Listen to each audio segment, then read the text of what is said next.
For we are opposed around the world by a monolithic and ruthless conspiracy. Hi, it's Tony Robbins. Welcome to another edition of the New Money Masters, our sessions with the masters of marketing. Once again, looking at giving you the best answers from people that have done it. And I'm very excited today to introduce you to John Reese. John is a legend in internet marketing. He's done something that no one had done before. He was the first man in history to do $1 million in less than 24 hours. It just expanded the game. It's the equivalent of the 4-minute mile in this industry.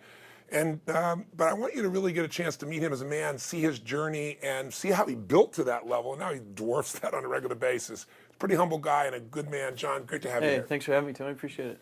Listen, I like to start out.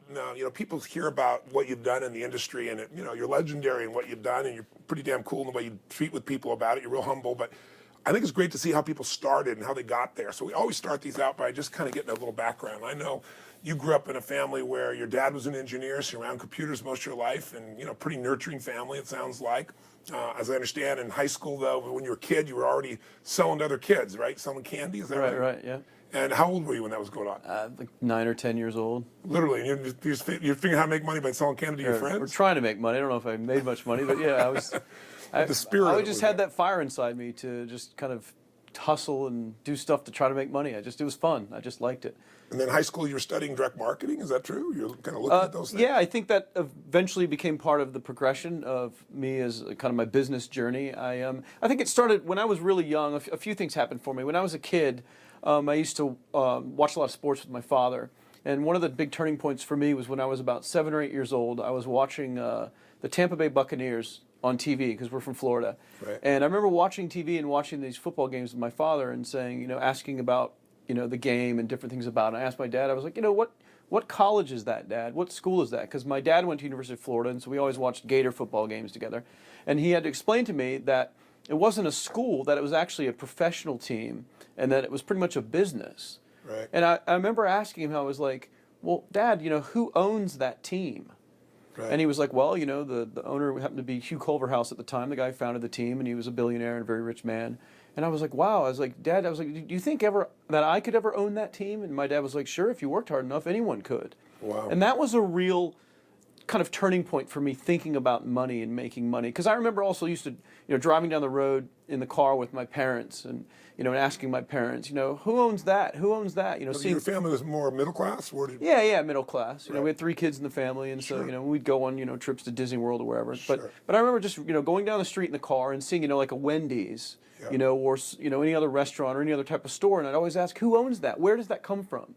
Wow. And, and when I realized that it was just someone that decided to start the business and just, do it for themselves, that it was a very powerful thing for me to associate with at an early age, that anyone could basically start anything. And create something that could last and become something Absolutely. huge. No one was kind of anointed from birth the right to be in business. Right. That they were just in business because they wanted to be. Yeah. So at an early age, I wanted to be in business. Yeah. And so I tried all different things, tried selling candy and things like that. Well, by the time I got into high school and I was really thinking about what kind of business I'd really want to start and grow, I traded baseball cards and done all kinds of things up until that point. But when I really got serious about building a company, when I started thinking on that level, I've always been a very strategic thinker, and I think genetically I get it from my father, who was an engineer. Sure. And so I always, analyze things. I like to plan things and write things out on paper. And I was thinking about it strategically back then, of what would be the ultimate business for me. And I thought about the different types of businesses and retail stores and all these things and all the different options that were out there. And so I thought about having a retail store, dry cleaners or anything else. But I learned that you'd pretty much be limited to the business that you could do in that store by the people that lived in the area. Right. And so one of the great things I learned about at that time was like the mail order industry, and about like direct marketing, where you could place ads in magazines, on TV, wherever, and sell things to people anywhere in the world, let alone anywhere just in your own state or your own city or even, of course, your own country. Right. So I started studying mail order at an early age. I was probably about 14, 15 years old, 16 So there was years no old. web at that stage, obviously. No. There was no web at all. Yeah. So I started studying that stuff. Like many other people, I was very ambitious and saw a lot of these ads for, this will make you rich, buy my book and this will make you rich, or this business in a box or franchise thing or whatever else. And I bought into all kinds of stuff, even at an early age. I took probably $3,000 or $4,000 that I had made trading baseball cards during a whole summer, and I invested in some, business stuff that was supposed to make me money, and it didn't make me anything. And then by the time I turned 18 and discovered the wonderful world of credit cards, that changed my business life, because I say that, kind of tongue in cheek, because that allowed me to rack up a lot of debt. Right.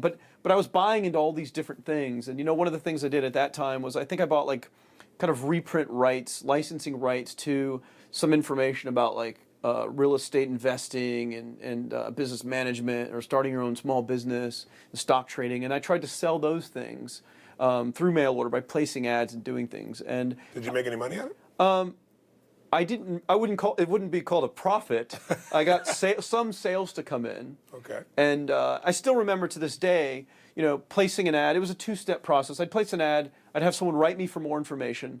They'd send me a postcard or a letter, and then I would send them out this printed sales letter with a brochure and order card and a return envelope. Same thing, the kit that I had bought, just using their stuff. Right. And just talking about my life, since we're talking about this stuff, I just really remember the day that the first postcard came in through the mail, when someone was writing me for more information.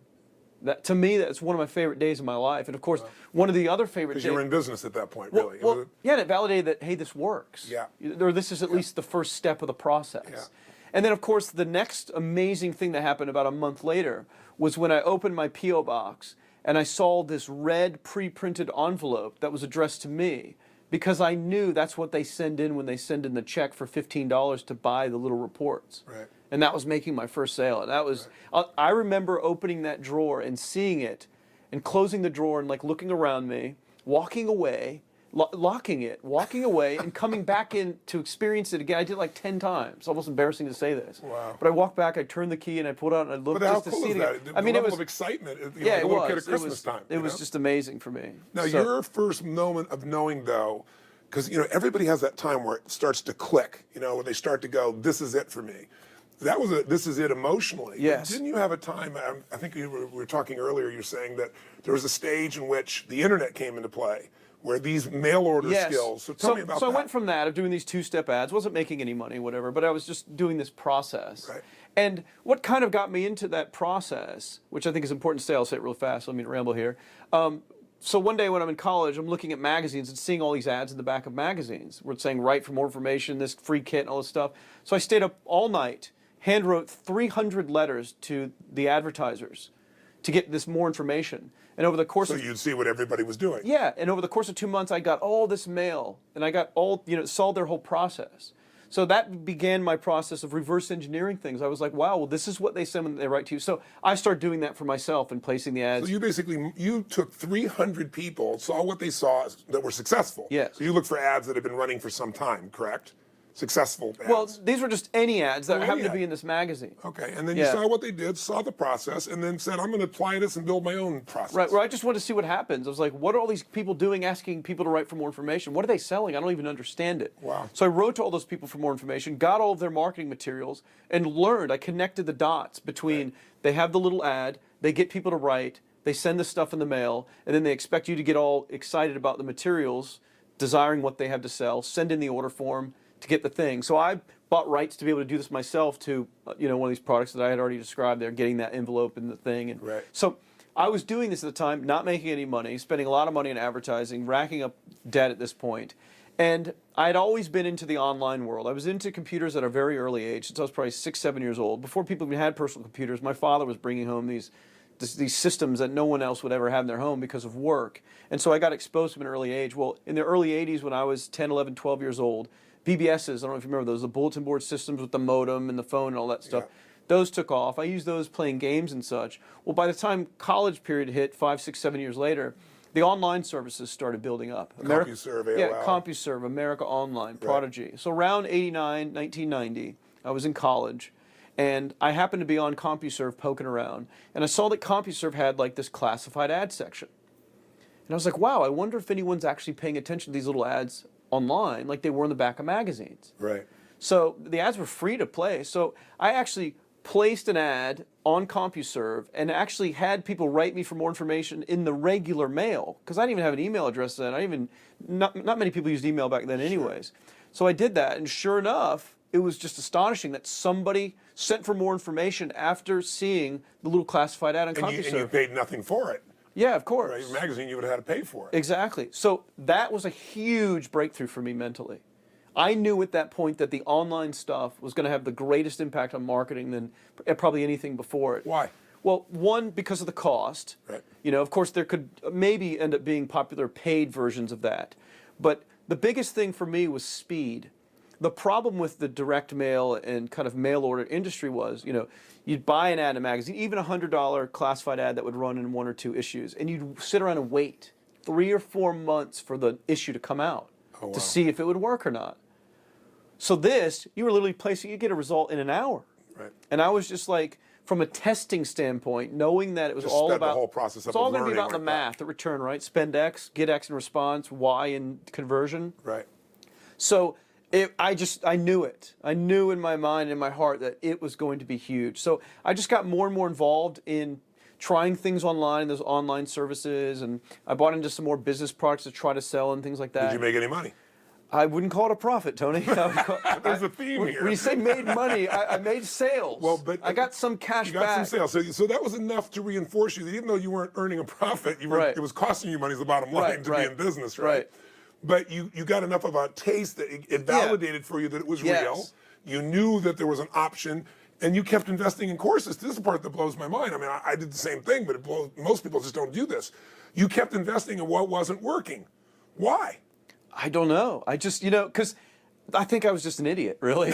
No. Why, really? Why did you stick with it? Because most people give up when it doesn't work the first time. And you didn't work, but you found what did work, right? You said, well, I'm not making money, but I did do this. I did learn that.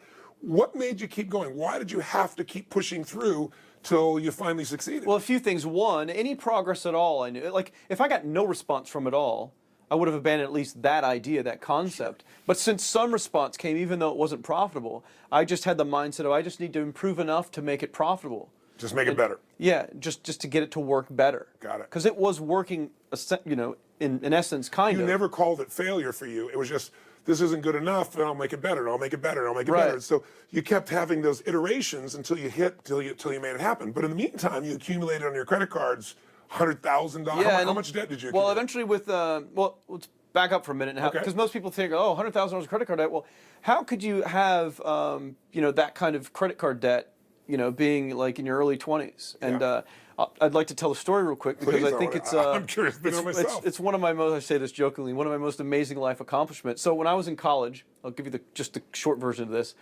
Roommate comes back in, opening his mail, and he's like, you know, he had a Visa card, and he was all excited about it. I just got this credit card with a $500 limit, or, you know, whatever it was. And I was like, oh, how'd you get that? I'm like, you know, you don't even have a job. You just came to school like me. And he's like, anyone can get a credit card.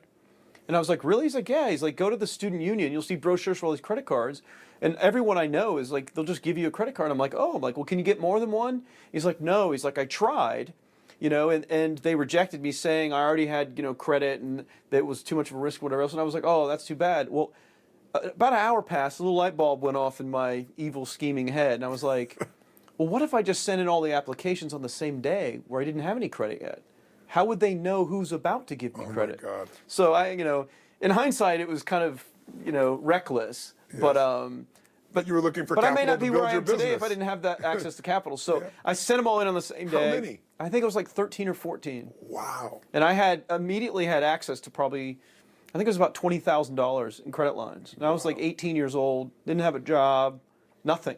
And we wonder why we in the financial debacle we did, right? I'm not proud of that, but it is part of the process. But it gave you leverage. Right, so I used some of the money and then paid some of it back with some of the sales, and then they, of course, they made the mistake and gave me more credit. Sure. And then, but ultimately, I kept buying into courses, I kept buying get-rich-quick stuff. I just kept buying stuff because I was like, I'm going to find the way. Right. You know, so I see other people driving, you know, I was always ambitious about, you know, wanting to have nice cars, and I was always a sports car fan, so I saw all these other people driving Ferraris and things, you know, small percentage of people, but some of them, and I was like, I'm going to figure out how people get to that point in building wealth. Now, I want to just interject.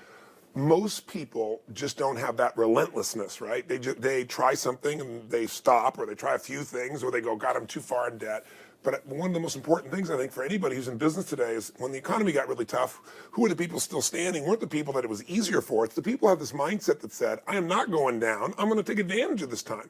That psychology seems to have been a critical factor in your success later on when you didn't just make it through it, but you started breaking records. Is that true?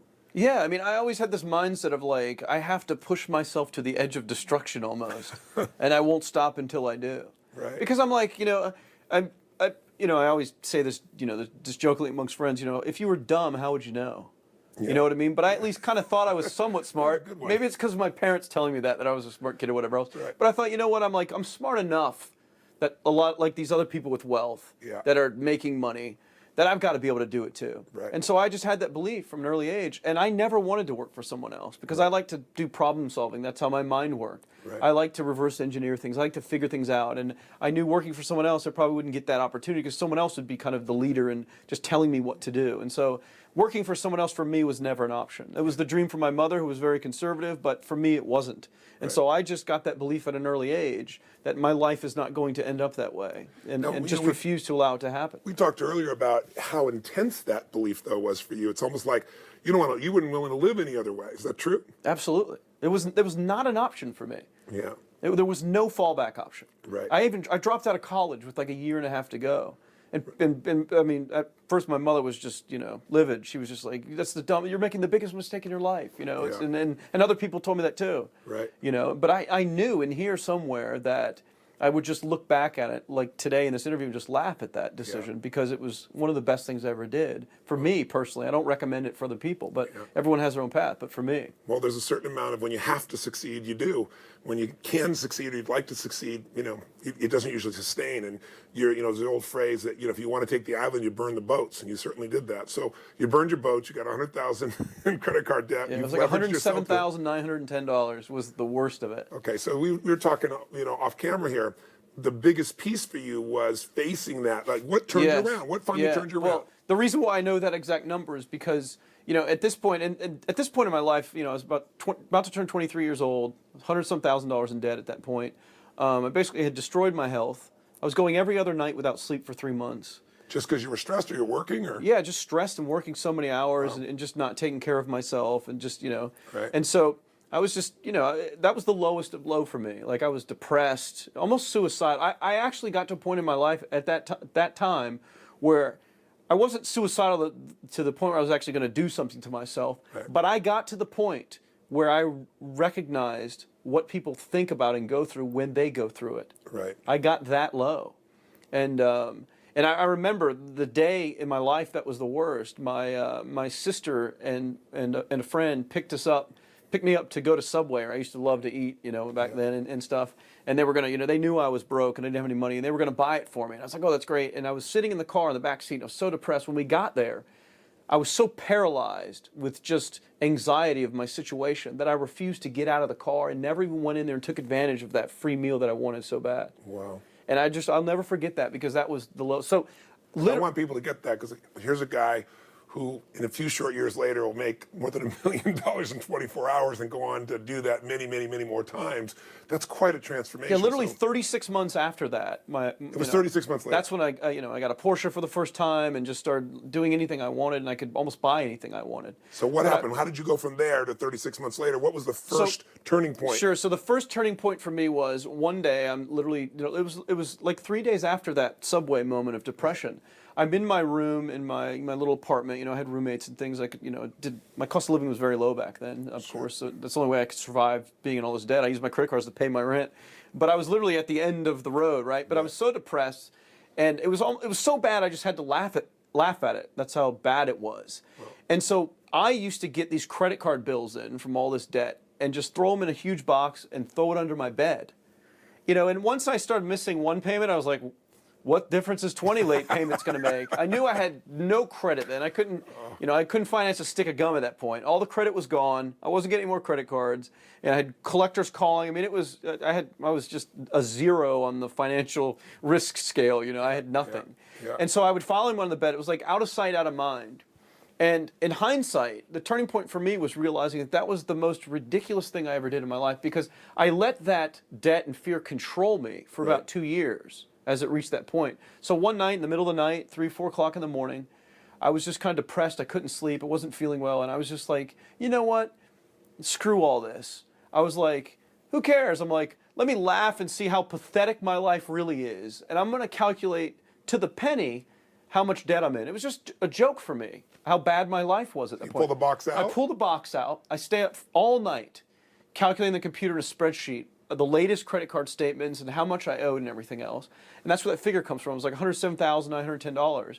And I got that figure, and it was a very liberating moment for me to see that exact amount of debt. You know, and I think a lot of people that may be listening to this that maybe have some debt that they want to get rid of in their lives, they do the same thing. They don't want to face it.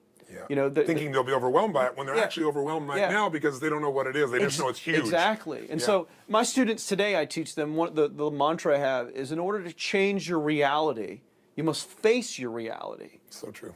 And that's what happened on that night for me, which was a huge turning point for me building wealth. So when I figured that number out, I wrote it real big on a piece of paper and taped it on the wall that I would see every day.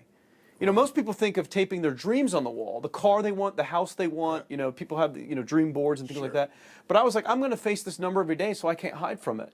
And it was very liberating for me, because I realized once I saw the numbers, first of all, numbers are nothing to be afraid of. They're not going to reach out and stab me, or beat me up or anything. They're just numbers. Yeah. And so I could look at the 107,000 and I started to build a plan for chipping away at it. And by knowing the number, I could reverse engineer it, because we talked about before, the biggest chunking it down, right? The biggest mistake people make that want to make a bunch of money is when you ask them, well, how much do you want to make? And they say, well, as much as possible. Or more than I have. Yeah, right? yeah. Either way. Well, that doesn't exist. Yeah. There's no, as much as possible is an amount. 100 million is an amount. 10,000 is an amount. So anyway, so facing that number really allowed me to start making moves and taking action to chip away at it. And of course, every $100 that came off it, every $500, when it finally got under 100,000 and got to 99,000, like just these breakthroughs that happened along the way. So that was a major turning point for me. And then, so at that point in time, it gave you a sense of a little bit of control over your life again, instead of this invisible monster. Absolutely. And I think that's why I was so depressed. Right. Is because it wasn't necessarily that I was in debt. It's because I had lost control. Right. And so from then on, I was in the online services. The internet started taking off. I was doing some little things, started making a little bit of money. My first profitable year online was while I was 23, almost 24 years old, and I made $6,500 in income that year. Now, for me, though, that doesn't seem like a lot of money, but for me, it was a lot, because it paid, I had roommates, so it paid my cost of living, allowed me to live and support myself. But that was the first year of really making profit. Wow. And, of course, I was taking, there's probably $2 or $3 grand I could take and chip away at the credit card debt, even though the interest pretty much knocked it out. Yeah, sure. But so what happened with me then is I was involved doing, the internet really started taking off around 1994. The web really in 94, 95, 96 started taking off. And how old would you have been then? 24? 25? I was 24 in 93, 94. Got it. So I guess almost 1995. So, but around that point in 94 and in 93, I discovered domain names, these .com names that everyone knows about today. And I looked at it, and just for whatever reason, I just realized, I just kind of looked at it like virtual real estate. I was like, wow, I was like, these names, someday someone's going to want to have the toys.com and the sports.com. And so I registered a few names with a little bit of money that I had left over. How much did it cost back then? $100 per name. $100. Because you had to register it for a minimum of 2 years, and it was $50 a year. Wow. And so I remember registering, I almost literally took the last $500 I had. I hate to sound so cliche, but I spent my last dollar, and that's when my life changed. Yeah. But at that point, I had other little things I was working on, selling some classified ad materials and making a few hundred here and there. But I took about $500 that I had freed up on one of the credit cards that I started paying down. I was like, here I go getting in debt again, but I really believed in this. And I registered a few names, that I had picked out and that I had realized that were available. Well, literally 3 days after I had registered these names, I had a guy contact me and say, I saw you just registered this certain name. What was the name? I can't mention the name because I had to sign non-disclosure to the contract when I sold it. Otherwise I would say what it was. Was it the name of a company that existed? No, it was a 4-letter generic term. Okay, that's good. That now we're all sitting around guessing. Okay, 4-letter term. That described a very large industry. Okay, got it. But I paid $100 for it. So this guy contacts me and he says, "Hey, I see you registered such and such." He's like, I'll buy it from you for $1,000.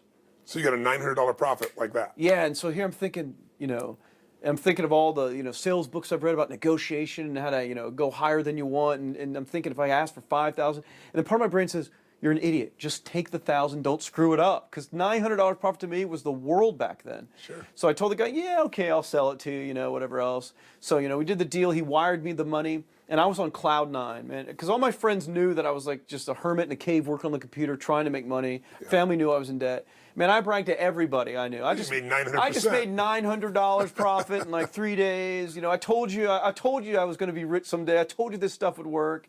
And so I was on cloud nine for, about a week while it was all going on. I was, went to Subway a few times and celebrated, had a great time. So about 10 days later, this guy calls me that bought the name, and he says, hey, John, he says, can I get you to sign, I know it's after the fact when we did this deal for the $1,000, but can I get you to sign an agreement, I forgot to get you to do it, that basically just says that there were no copyright claims on that name, there's no tax liens, infringement, any lawsuits involved with it, which of course there wasn't any.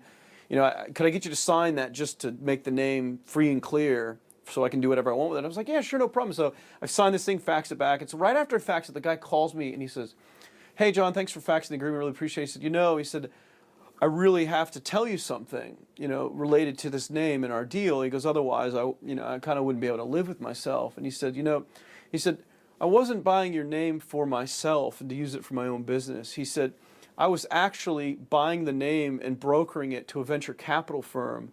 And he said, I just had to tell you, man. He said, I sold the name for $1 million. Oh, my God. And so he had to live with himself. Did he give you any additional profit besides the 900? No, he didn't. He didn't give you a dime more? No. And I don't blame him. He pulled it off. His money had nothing to do with me. So he made $1 million on a $1,000 investment. He was selling it for $1 million before he even owned it and got it all lined up and then bought it. And just smart of him, Wow. Not good for me, at least emotionally. But also give you such a hit. So here's what I literally, Tony, I felt like I got kicked in the stomach. Here I felt, for quite a few years, I'm working hard. I'm doing everything I can. I believe in myself that I'm eventually going to be wealthy. I'm trying to do things ethically and morally, not trying to do things illegally. Yeah. I'm working hard. And here I use the analogy of I sold a winning lottery ticket for $1,000. And what happened to you? Did you go back into depression for a while? Yeah. So here's what happened. So I and I remember this vividly. even though it was 15 years ago. So I sat in the room of my apartment with the lights out, literally for almost 3 days straight. Didn't eat, didn't come out, didn't shower, didn't do it, just sat there feeling sorry for myself. I cried a few times, and I thought I blew it. This was my one chance of all the hard work I'd ever done, sending off to all those offers and ads and figuring out what people are sending and doing all these ad tests. And I was like, I blew it. This was my shot to be rich, and I blew it. And I just felt so sorry for myself, and the worst thing was my roommates would come by and knock on the door, hey, John, let's go spend some of that $900 that you made and celebrate some more. And I didn't have the heart. I couldn't tell anyone. For a while, I couldn't tell anyone what happened because I just felt so low at that moment. Isn't it amazing what a meaning will do to us? Yeah, right? absolutely. You look at somebody's entire life, it's not the events of your life that controls you. Because the truth of the matter is you could have celebrated and went, well, shit, he was brilliant. I hadn't done it, but I made $900, right? But instead, it hit you took you to your knees. How did you get out of it? So after that 3 days towards the end, it was just like a light went on in my head, and it was just like a hammer hit me over the head or a frying pan. It was just like, stop feeling sorry for yourself. You need to look at this just like you analytically looked at the mail order stuff and all those tests. That every result, good or bad, is an asset. Right. That's what I learned from the ads that I placed, even though it didn't make money. It wasn't a failure. The value of the learning. Yeah, that's what people should take away from this as well. Anything you do and spend money on or put your time into, even if it doesn't give you the result you want, it has incredible value. One, if you learn from it. If you just turn into a failure, sure. It doesn't, right? One, you can learn to never do it again, right? True. But you can also learn from it. And if it gets any kind of result at all, you can learn. I learned to ask myself, why didn't it work? What could have made it work better? Why didn't people respond? So I thought about this, and I was like, I got to just learn from this. Otherwise, I'm not going to be able to live and move on with my life. Yeah. And it just hit me. I was like, whoa, wait a minute. I was like, how many English words are there? Or how many words in the English language? How many other names could there be, these .com names? That was just one industry. And I'm like, if the guy did this deal and made that money, I could do other deals just like it. And I may never not make $1 million on one deal like he did, but I certainly could make a bunch of $1,000 deals even at a lower end. Right. And so I got up 1,000 times 1,000, you got $1 million. So at 4 o'clock in the morning, I got on my computer and I learned everything I could learn about domain names and that entire industry. When people registered them, if they got deleted for non-payment, where that data was stored, how it all worked. Are there any places online where people are buying and selling the names, or where value is estimated or projected for what some of these may be worth? What are the biggest industries in the world? Which ones have the highest lead generation costs? I just started studying, and literally within 2 or 3 weeks, I learned how to market the couple of the names I already had, 3 or 4 names I still had. I got a couple of other names. I used some of the 900 to get a few more names, and I was more proactive about it. Right. I contacted a few industries, say, I own this name, you're going to want it, this is going to be a big thing, and I sold them on Y. Sold it for, I think, $2,000. Right. And then I just slowly started doing more and more deals. I never did $1 million deal. The biggest deal I had was for about $250,000. I did a few deals that had stock involved that could have become something, never panned out. The dot-com bust happened and some of that. But it changed my life. I started making so much money. By punching you in the stomach, which he wasn't. He was just trying to get his own profit. Of course. But by doing that, he showed you a light to a whole new business, to a whole new life, once you made that shift mentally, right? And he didn't have to share that with me. He could have just, kept it to himself. And if he hadn't, you would have just been happy and content and never have mastered. Because didn't you end up with like 40,000 I had domains? 40,000 .com names at one point. Wow. I'm probably, as far as individuals go, there probably aren't, 10 people, 10 other people that ever had that many names at one point. Wow. Because even when domain registration came down to $10 a year, that's $400,000 you have to pay just to keep the names in registration fees. Right. So I just snowballed that business and made more and more money. And but that was a big turning point for me. That guy showing me the light that I need to learn. That if someone else is making the money, and this is a good segue into another great breakthrough for me. So. Talking about the mail order stuff, the direct marketing stuff, one of the things that I learned from just reading about these direct marketing masters and learning things was this thing I still teach today that people can do on the internet, and I'll give the example of how to do that for people watching this, is if you take a bunch of magazines, a bunch of issues from the same magazine, and you look at, let's say, January's issue, you have, January through June, you look at January, you look at all the ads, you look at all the ads again in June, the ones that are still running that were in January are the ones making money. Sure. In order to be able to sustain themselves. Yeah, unless they were just, had burning cash, deep pockets that they just wanted to lose money. But that's not how, most advertising is pretty strict how it's spent. So you could look at that and you could figure out which ads were working and then model after them. Right. To have a much greater head start than if you try to create something completely different. Right. Well, I learned that process. See, part of being an entrepreneur and being, most entrepreneurs are very creative people, almost artistic to a sense. Right. And the thing about entrepreneurs and people wanting to make money and start businesses is the fact that they think, I need to create this thing. I need to invent this thing that no one has ever come up with before. That thing that's going to be on infomercials or patented and bought by some company in China or whatever else. So people are in the invention mode. And I was in that mode. I was like, got to do something no one's ever come up with before. Otherwise, all the money's already been made. And I realized this was a major turning point for me, that's the hardest way in the world to make money. The easier way to make money, the faster way to make money, is to simply open your eyes and to observe what I call a phase of discovery, monitor advertising, look at markets, see where others have already taken all the risks for you, where they're already spending money on advertising, where they've already tested different marketing, where they've already tested selling different products. Find out where the money is already flowing and get in front of it too. So you're really saying this is like the opposite of what almost everybody thinks. Everybody thinks create your wealth, create the business, and your whole part is discover the business and don't take the risks. Almost all business before the internet, you had to take a certain amount of risk, right? You couldn't just... Yeah, absolutely. So now you're saying, look, you can just discover the pathway that's already proven and get in front of the major momentum that exists rather than taking the risk of hoping it works. In fact, I saw that you don't just discover, your next kind of state is you go work to validate that, as I understand, right? Let's talk about that, because if you're at home and the person at home is looking to get into business, there's two types of people are part of this series. Some people, they're not in business yet, and they're saying, I want a secondary income, or I want something that could give me freedom long term. I need to, I'm still got to keep my day job. Other people, they got their day job. It's the company they own, the small business, the medium, large size business. And they're here saying, God, the world's changed. The web has changed the world. And I'm working harder and harder, and I'm not getting the same response. And I need to figure out what to do to get back on the victory path, right? Modeling is going to be the same. You're talking about modeling. Right. Modeling is the key to both of these, and changing your mindset from thinking I have to create it all to just discover it and get in front of it is so simple but so powerful, and very few people are doing it. Now, I wanted to talk about how you can do that today, because what you did with magazines, you now with AdSense. Sure, absolutely. So you go to Google, google.com. You can think of any industry. You can think of toys, right? You can type in something related to that. It could just be the word toys, or it could be, bicycles, whatever else. You type that in, you can see the ads that are running. Right. Typically, if you type something in and don't see any ads, you want to stay away from that market and that idea. Instead of saying, wow, I found a niche nobody's found. At this stage, every niche that's let's useful. Let's face it, we're 14, 15 years into the development of the commercial World Wide Web.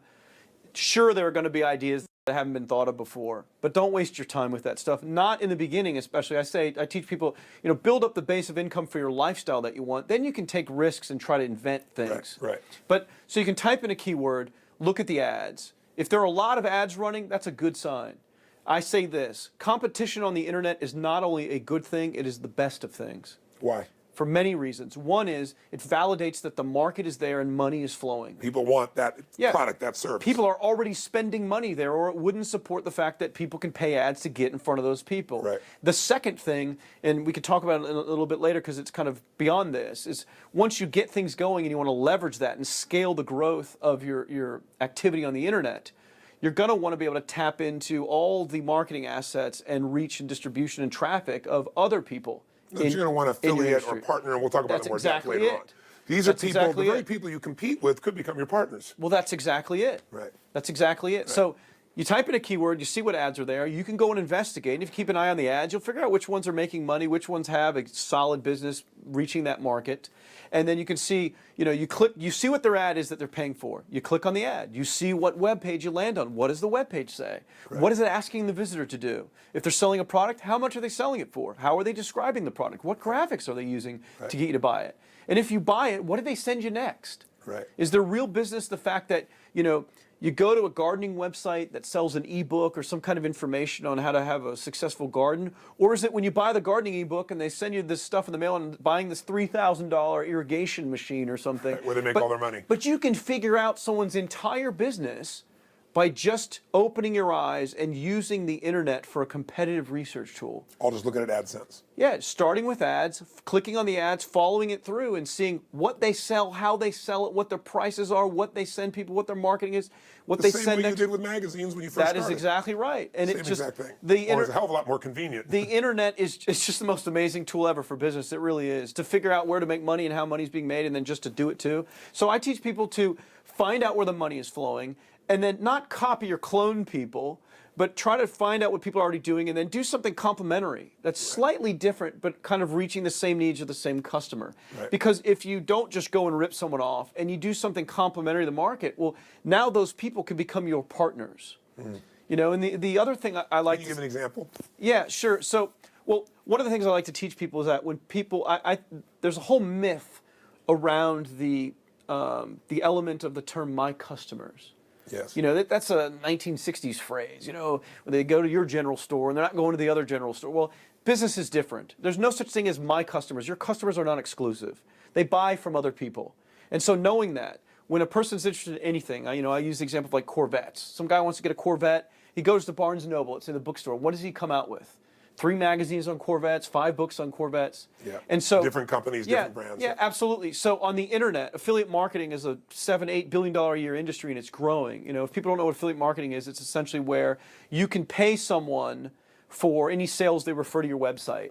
Little technology, they give you, they're given a link. They can send the traffic. Anyone can do this for hundreds of thousands of companies online. You can be in the toy business today, the hardware business tomorrow, anything else where you can write a blog about something that you're passionate a toy you about, really love, whatever. and you put a link, and you put a link to people. You get a royalty basically. You get an income If stream. you're writing about gardening, Commission. you can link to a company that sells gardening tools. Anyone clicks and buys the tools, you're getting paid. Right. Great way to make money, Right. And so in doing that, knowing that as well, that people buy other things, it's in almost everyone's best interest on the internet to partner with other people in their industry, because like I said, because there's no such thing as my customers, it's not exclusive, because people are going to buy from other companies, your other competitors, you might as well get paid. Right. So if you do something complementary, you can promote other people's products that go along with yours in the same industry that you found with that research and those vice ads. versa. Yeah, and vice versa, and make money that way and make them your partner as well. It's incredibly powerful. You know, the millions of dollars that are being made by myself, other marketers, a lot of people in the series that you're interviewing most of them have that in common. They've tapped into leveraging all the traffic and all that other stuff that other people are doing on the internet to get to their customers, their traffic, and everything else. And it's all electronic. There's almost no cost. Well, it's almost like a traditional business would say, the great part of my business is my brand and my customers. When you went to the web, it became my brand and my list. And now what you're saying is really it's my affiliate relationships. It's everybody's lists. It's everybody's customers that I can serve with them and vice versa. We can keep meeting their needs. I don't have to be the exclusive source of the actual product, but we want to together serve the same customer. Absolutely. Deliver value to the same group of people. And of course, that's where it all starts. You need to be delivering value for whatever it is that you're doing. Yes. But yeah, partnering with other people in the market. Now, let me take it back a step, and I want to come back to your story too. Sure. But as long as we're here. Okay. First step, I want to get into business, or I'm in business. First thing I got to do is discover what's really working. So I'm already in a business. I better go to AdSense, or I better go someplace and see who's succeeding in my industry and why, and then be able to reverse engineer, model what works, and then say, what can I bring to the table that'll make me competitive, but in a way where I'm adding some niche, some value, something someone else hasn't done. So whether I'm starting a business from scratch, or now I want to validate that that's going to work. So step one in that process isn't making your own product, isn't creating your own thing to sell, isn't figuring out what the complementary thing is. The step one of validating that is knowing for yourself that some of those people running the ads and doing things are doing something that works. They are collecting money from the market. So most of these companies in all these different segments and industries online have affiliate programs because of the power of that thing of having other people send you traffic and just pay money after. It's a great deal. It's like, Tony, it's like, I'll give you, $10, or I'll give you $5 for every $10 you give me. I'll do that all day long, so for every sale. So what you do is you can start by becoming an affiliate in any market and just driving traffic there. You can buy ads with Google that people see on the sides when you type in any keyword, and you can use your little affiliate link they will give you to track your activity. You can start running ads right now within an hour, have the ad up, someone clicks on it, they goes to that merchant site, and they buy the product, you can get paid a commission. That's one model for affiliate marketing. Send them directly from the ad. So that's one way to validate the market. If you start making money that way, then you could say, wow, the money is flowing in this market. I see how to reach it with this type of ad. And then you can think about creating like your own product or sourcing your own product. So let's make it clear for a second. So there's 3 phases we're talking about. First, you want to discover where the money's flowing. Yes. And you're going to do that by being aware. You can see it in magazines. You can do it online more effectively. Type in the keywords, see if there are ads. If there are no ads, there's probably not a lot of money there. See if they keep running, see which of the successful ones are, kind of reverse engineer. Now I go to validate it. I can validate it 2 ways. One is I can become an affiliate of those people already running ads, and I can go run my own ads. You don't need a website. You can just place the ads that go directly to their website. That's amazing. So now they've got the product, they've got the website, see if it they sells. sell it, they do everything. All I have to do is I find a way to get people to go to their website. And by the way, test it. there are people, Tony, that make over $1 million a year only doing that model where they're in all different markets just sending the traffic from ads directly to the merchant site. They don't ever set up their own website. That's unbelievable. So there are, the game. Total leverage. They don't have to have any stocking fees. They don't have to worry about credit card processing. They don't have to create a product. They don't have to build a website. So one way to test it is that.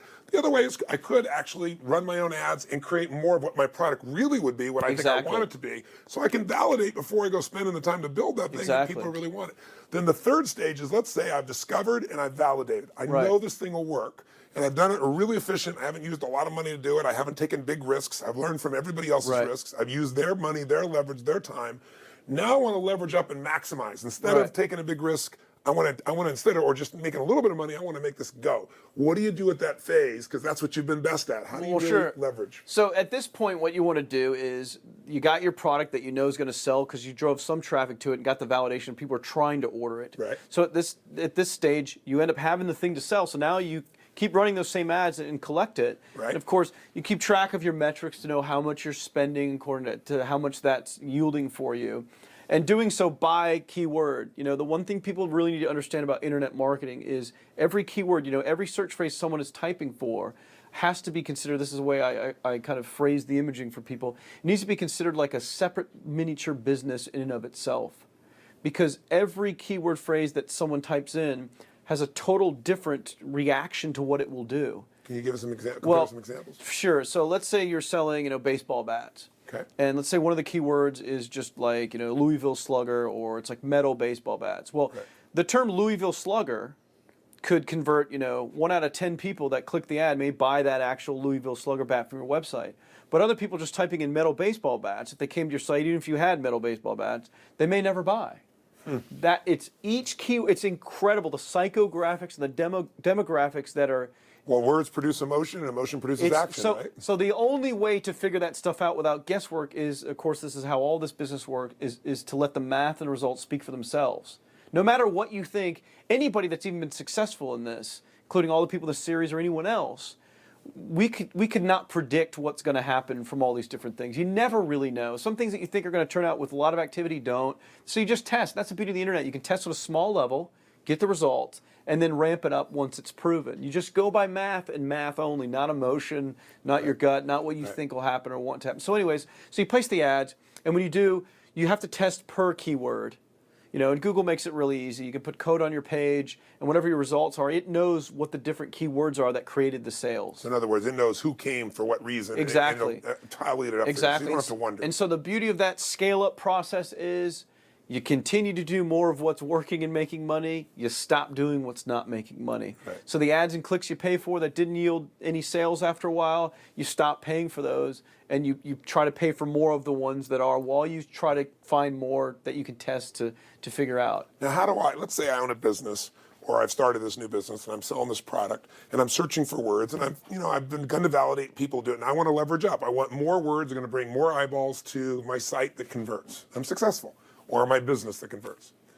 Is there a overall, I guess I would assume it relates to the price point that you have, the amount of profit or margin in your product, but is there a range of I think we talked about 6 cents to 30 cents or 20 to 30 cents that overall tends to give you enough margin to be able to be successful in terms of the cost of that name? I mean, I typically shoot for what's called a dollar visitor value. Can you explain that? Yeah, sure. So if you spend X amount of money on advertising, and all those people land on your website, and if you take the total of all the money that was produced in gross. So let's say you ran an ad for the baseball bats, right? And you ran X number of ads, and you spent $10,000 on that, right? Okay, and now I come back and I get to see what that converts to, the total volume, right? So if the total and it made me $20,000, right? So then if you divide the 10,000 people that ended up on the site into the amount of money that they spent, you get an average per person. Oh, per person, got it. So it's per visitor. Got it. So that would be, $2 is what this example would be. Right. So if you had 10,000 people come, they spent $20,000 in total, because a lot of those people aren't going to buy, they're just going to leave. Right. Divide that number into the total, you get the average visitor value. So it would be $2 per person. Well, what that tells you now is, in theory at least, before you test it, that a keyword that's going to convert about the same as wherever that other traffic came from that produced the 20,000. If you can buy it for less than $2 a click, you're going to make a profit. Interesting, yeah. So I typically in the beginning try to shoot for at least $1 per visitor in return. So that's the value. Even if it's not profitable, but $1 per visitor in return, because I know if I can get about that, I can find ways to tweak things. Exactly. Sure. Get the conversions up, pay less for ads to get higher response, so on and so forth. So you're validating it's something you can scale. Yes. You can take it in larger and larger numbers. And that's you just get more and more words. That's the beauty of internet marketing. It's a universe where people are going out looking for things every hour, every moment, billions and billions of searches. And if they use those words, you're going to show up. It's for where the level you've paid for it. They're going to see you and they're going to respond to you. All comes It's the down most to what powerful you pay. thing ever. I mean, you can set up a Google AdWords account. You can go into your account. They have a keyword suggestion tool. You can type in baseball bat. It'll tell you thousands of other related things that people have been searching for related to that. Right. And So guide you, because Google makes money by getting you to invest. They want you to be advertising. That's Right. how they make the billions that they do. Right. So you could just use all that incredible data and then start running more and more ads. But the beauty of internet marketing, the beauty of it is you don't have to be like me when I had risked $5,000 on credit cards to place one display ad in a magazine that I waited for 3 months before it even come out anyways to find out if I'd even make $100 in return and lose my butt, which I did many, many times. Yes. You can do everything on the internet in very small calculated steps. And so when So it takes very little money and very little It's time $50 to in figure out many what's going to cases. work. You can spend $50 to discover keywords that'll turn into $1 million a year business. Wow. And you don't spend $1,000 or $5,000 or $10,000 until you prove one way or another that the $50 was a good spend. Now, by the way, if this was still quite a bit of math for you really quick here, we are going to do a webinar with you where you'll walk through this. You'll be able to ask questions directly related to your field or your company or the business you want to start. And man, you'll get a chance to be guided right through this, by John. Let's do this. Let's turn back for a second to your story. So we left off. I'm glad we went into the content. You usually kind of get your story, then take to how you did this, but they're so interwoven with you. So here you are, you become the domain man. Right. And now you start to see the internet and you're starting to learn some of the things you're now sharing with us. Where did you really start to, because what I want to track is you got to $1 million in 24 hours. Right. Most people becoming a millionaire was a big goal. $1 million in a year would be amazing. But $1 million in 24 hours, the only way people thought of that is the jackpot and the lottery, right? So, and no one's ever done it in the history of the internet. To get to that $1 million, you didn't start there. Obviously, we've gotten some of you started being totally depressed, Thorazine rock, in your car, not willing to go in and get your Subway sandwich. Right. I mean, that's where you were. And then you got through that crap only to make 900% or $900 and then go into a deep depression again. But somehow through all that stuff, you whittled your way and you learned from everything. That's really even the bottom. And now you say, hey guys, there's a way to learn faster, quicker, with less risk. Here's the 3 steps. Discover, validate, and then leverage that sucker up and start to maximize. And everything for me, like it is almost for any success story, that someone that builds a lot of wealth, everything started accelerating for me. Yeah, you get momentum. Yeah, at a momentum, exactly. It's a very rapid pace. So went from the domains, I had the little eBay product, I created some other products. I was an affiliate marketer for many, many years and still am today. Yes. And, was selling other people's things and making money from that. I was brokering traffic, doing all these different things. And what's happening to your income at this stage? Because you're really making money now, finally. Sure. Like I said, the first year for me was like $6,500. How old are you at this stage, at that point? I don't know, like 24 years old, 23, 24 years old. So I think my progression, I went from like $6,500 to like $80,000. At 25? Yeah, and then to like $300,000, and then over $1 million, and then multiple millions. Wow. So amazing. So after that point of doing these different things, it was right after the .com crash that I was getting emails from people and seeing ads for like internet marketing seminars. Right. And at this point, I had like no social life. My health probably still wasn't all that good even when I was making money. I was still just all into the computer. It was fun for me. I really enjoyed it. Right. And I had learned about like internet seminars. There were these seminars around the United States, around the world actually. There was a few here and there in different countries, it wasn't just the US, that were about internet marketing and making money with the internet. Right. And so I kept seeing them, and for years I knew about them, I just never went. Well, in 2001, I decided, you know what, I'm just going to go to one of these things. Maybe I'll learn some stuff.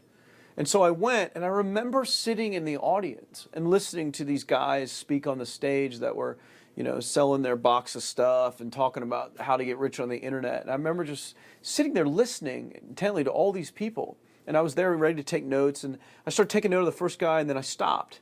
Yeah. And what I realized were that not all of them, but most of these speakers of the event were just full of crap. They never really done it. They were just trying to sell it. They were talking about, saying how they were giving advice about how to do things, running ads and doing things. And I knew scientifically, without a doubt, that what they were saying was false because I had the data, those results that have so much value that we talked about, of how things work and what doesn't work on the internet. I knew that what they were saying was wrong. So what happened, it was weird at that event, I just started talking to a couple of attendees, and we were just, shooting the bull about, what do you do online, what do you do? And I was just helping people, sharing. I felt really in my element. I felt very alive at that event. And I was just sharing what I had learned for those past 8 years or so of doing all the internet marketing testing that I had done and the success that I had.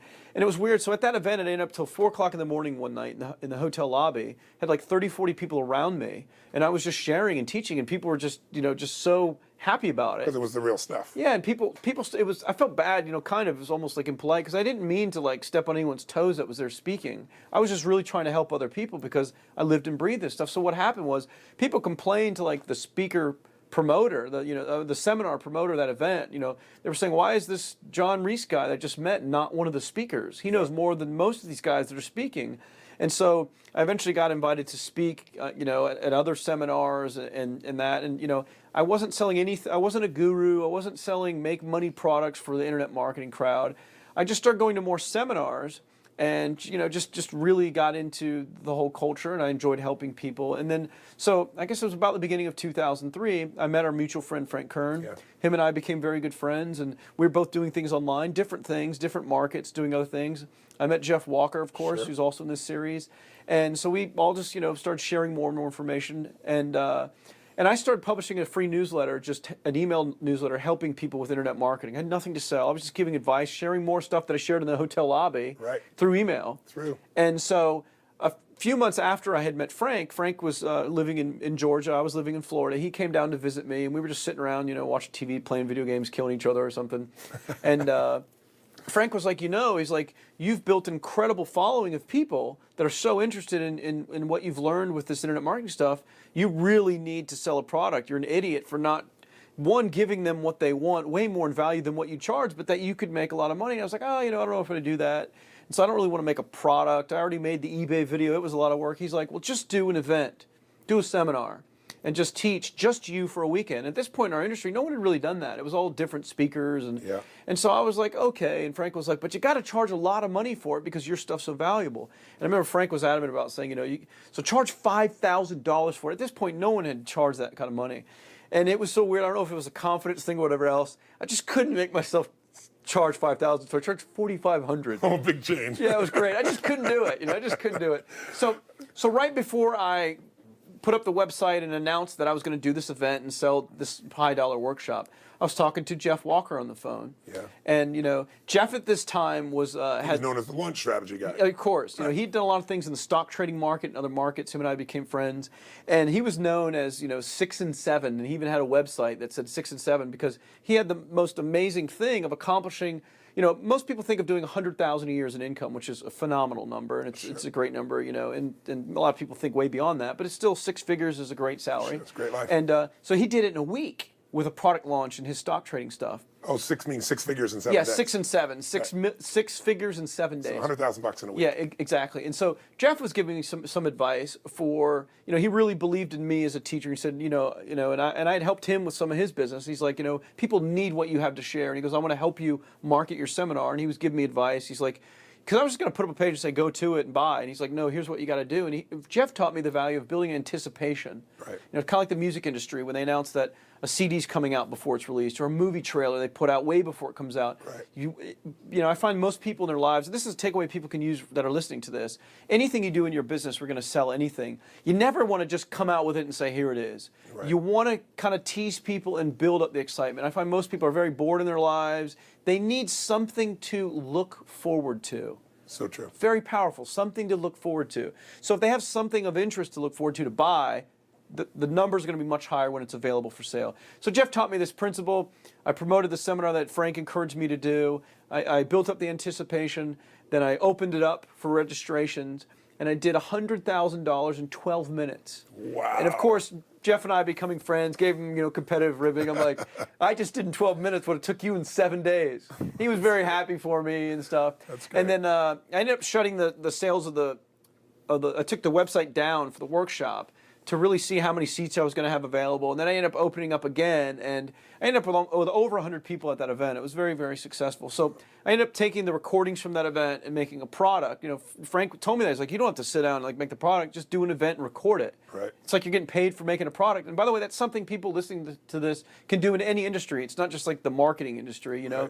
If you're in any kind of business where you're selling expertise, where you're teaching people, how to do quilting or whatever else, you could do a workshop on quilting, record it, and then use that to sell forever as a product. For people that didn't get to Yeah, go. yeah, of course. It's a proven model. I mean, that's pretty much your business, or a big part of it. So that's a model you can apply to any business. That's pretty good, getting paid to make the product. Right, totally true. Right, and then selling the product. Totally So if you validate a market where they're going to buy some kind of expertise like we talked about, you may want to do a little workshop or an online event like a webinar that you can sell. So tell me something now. Sure. So you were smashing records at 100,000 in 12 minutes. Yeah, the most I'd ever done before that, my biggest week was for the eBay product that I built up to. Sure. But I kind of cheated because I had all the people that were in the validation process that said they wanted to buy it. At that point. So I did like 20-something thousand in a week, which was still huge. I mean, so then doing this 100,000 in like 12 minutes, and turning it off, it still did 100-some thousand in a day. It was really what it ended up with. Right. So even though it came in real fast, it was like in a 24-hour period, it did like $100,000, which was just mind blowing to me. But here's what I want people to get. Sure. In order to get to making $1 million in a day, you had to first, at some stage, build the sense of certainty of what was possible, right? Yes. So $100,000 in 12 minutes was not even possible before, and you made that happen. Before that, it was $20,000, in a day. There was a stage, we were talking before, you said the first real breakthrough for you was wasn't it like $4,500 in a day? Because I want people at home to think, well, these are great, huge numbers, but I don't know if even there's a market at that size or scope. But for most people, if they could make an extra $4,000 or $5,000 a month, have another $50,000 or $60,000 a year, absolutely. It would change their life. I mean, part-time doing something the with first leverage breakthrough for me was making my first dollar, just so I know, hey, this isn't a bunch of crap, that the system works, that people can send you money for stuff. Like that was the first biggest thing. Right. And so, but the next big thing was probably I did about a $4,500 day for me, which, we talked about, when I did the $900, I thought I was the biggest rock star in the world on the domain deal. Right. So $4,500 was a big deal. So my mind just kept ratcheting up another notch of belief.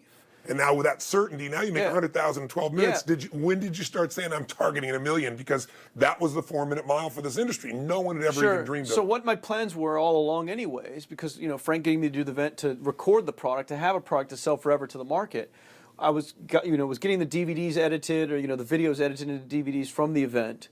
I started getting affiliates on board and doing all the things to be able to release it.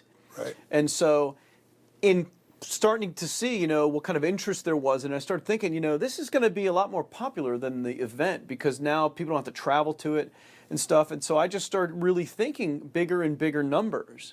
And so I started thinking maybe $1 million is possible. Right. I didn't know for sure. No one knows for sure. But I started thinking in that mindset. Of course, I wouldn't have been disappointed if it was a $10 million day or a $500,000 day. Yeah, sure. But I was thinking on a higher level that it was going to be something greater. And so I was just assuming it was going to happen and started planning as if it was going to. Again, I was going to be disappointed if it was 200,000. Right. So I just started thinking that and planning for that. And as the day came closer and closer, I was like, this is going to happen. I just could feel it. Because I was doing all the right things to kind of be in that mindset. Right. And it's great because most people are like, well, it's kind of a crapshoot that happened or whatever else. And it was, the total numbers for so when the product was released, it did like 1,018,000 or something in 24 hours. It crossed the million mark in 18 hours. But, some people are like, well, that's just how it worked out. Well, the neat thing is, and it's a fact, people can look it up right now, 7 days before I launched that product, I registered the domain name milliondollarday.com.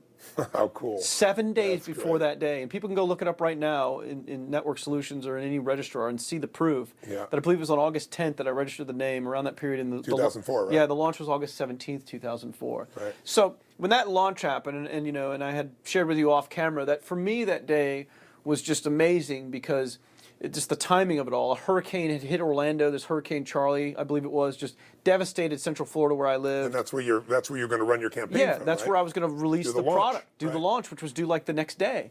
So I had to pry open and break my electric garage door because there was no power, and to get the car out of there, I drove an hour and a half north to where my parents lived, and I set up the command center, with a friend at the time that was helping me to run the launch from there. And in hindsight, it was the most eloquent thing that ever happened to me because my family got to, kind of experience and enjoy the $1 million day, the whole thing that happened. Right. And my dad, it was, my parents were always very supportive of me, even when I was $100,000 in debt, Yeah. And it was great. I told you off camera, my dad ran a whiteboard. Yeah. And our goal from the beginning, before the launch, was, $1 million. How many sales is it going to take? And the moment we opened the shopping cart to let people start ordering, he was manning the board, marking down what was left, what was left, what was left. He manned that thing for 18 hours until it happened. Wow. He stood, he watched TV and, of course, waited for a report. The level of energy and celebration your family must have been just... It was euphoric. It was pretty freaky.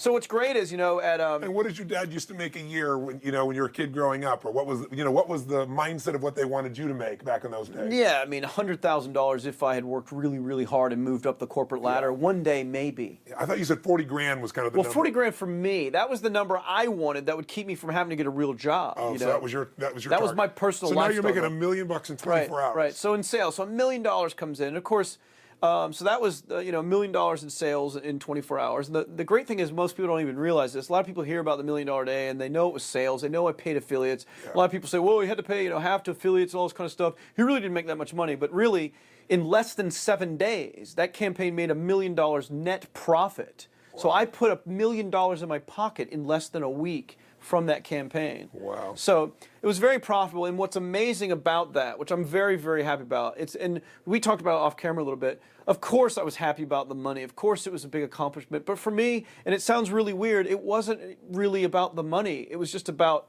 getting to that plateau, breaking through.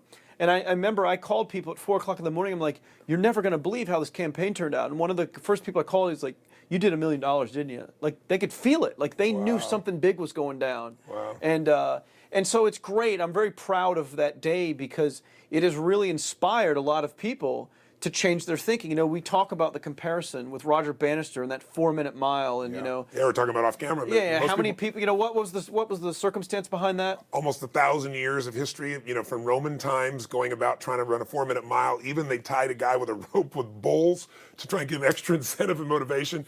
And the belief was the human body could not move that fast physically. They pulled him with bulls, you said? No, they had pulls behind him with a rope behind him, right? So he couldn't get away. Right? Right, I got you. And they had some people gored. There's some brutal stories about how they tried to break this. And the one guy that does it, Roger Bannister, does this. And how does he do it? He sees it and visualizes it over and over and over in his head till something clicked inside of him and it was real. And his body saw it, felt it, and he did it. But after he does it, in less than 12 months, 24 people run a 4-minute mile. Unbelievable. Because now it became certain for people. He provided that opportunity and it busted open. Now high school students run 4-minute miles. And the very same things happen in your industry. Nobody done $1 million. Tons of people have done $1 million. I've done it multiple times. Of course, Frank took great pride in breaking my $1 million record, which I'm very happy for him, of course. Yes, of course. And then, but since then, it's been bested even greater than that. And it's almost like a regular occurrence now. In the industry, it's almost like things weren't very successful if you don't do $1 million right away. And there's some people now who've done 8-figure days. Right, exactly. So what's the takeaway though for you? Because obviously you're big on belief systems and beliefs. So what's the takeaway for people listening to this on why that's important? Because if I look back at it and look where I came from and where I went, almost like, man, I wish I could have just skipped the 5, 20,000, whatever, and just had the belief of the million right away. It would be wonderful to do it. And today, people can get the belief because it's been done already. It's like we don't have to go build an internet. You don't have to go build the streets that you get to drive down. Think how long that took, or the bridge you get to cross. Guys have gone before you. People have given you that opportunity. But you do have to start with the first dollar, right? Right, absolutely. You got to get. And so let's talk about that for a second again, because we mentioned it earlier. But I think it's so critical. So that's a big thing that I teach people. When people come to me and I say, well, how much money do you want to make? And regardless of what that number is, I'm like, okay, well, here's our first goal. Here's exactly what we need to do, and this is what everyone needs to do that's listening to this.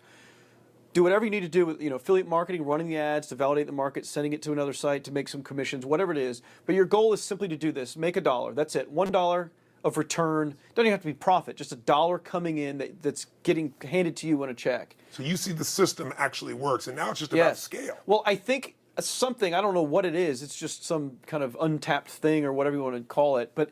It's not untapped, but it's something with the brain, I think, that connects, and I call it just the whole element of, hey, this works. It's certainty. Yeah, it is. So it connects the certainty that, hey, this works. It's only $1, but it's not the dollar that's the important lesson there.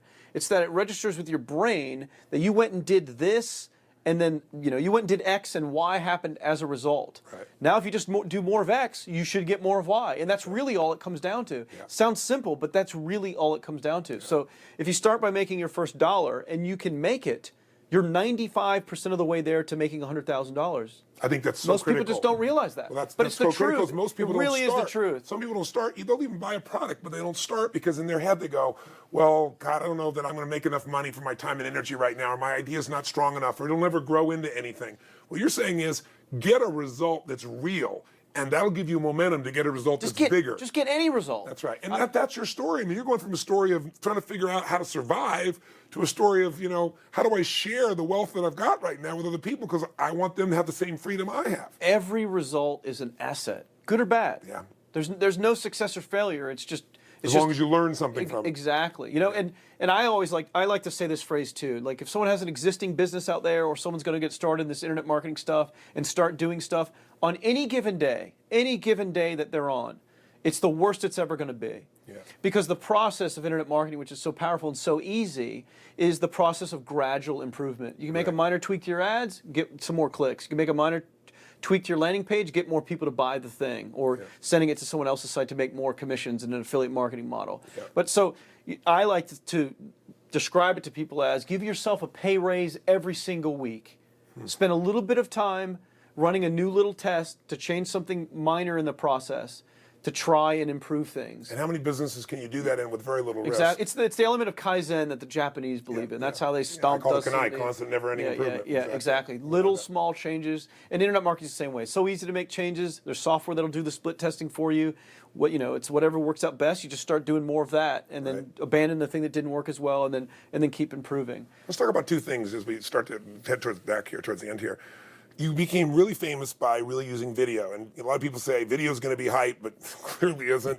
You did that hybrid page. Let's talk a little bit about video, and then let's talk about where's the web going, and what are people going to have to do to really take advantage of some of the new resources that are coming out, as well as the competition that it brings. Sure. One of the things that I did in 2004 when I did that launch of that product that did the $1 Million Day was that I took excerpts of the product, of the videos, and had them embedded right there in the sales page that sold the thing. At the time, there were very, very few people doing that, except for like porn companies. So they were just having written pieces, and you're putting actual video clips. Yeah, they just had text or pictures, and I was putting video clips in the sales material itself so they could sample the product. Right. And obviously, anyone watching this by now should know what YouTube is and the phenomenon that has become. Because the whole learning curve and cost to create video has just come so far down.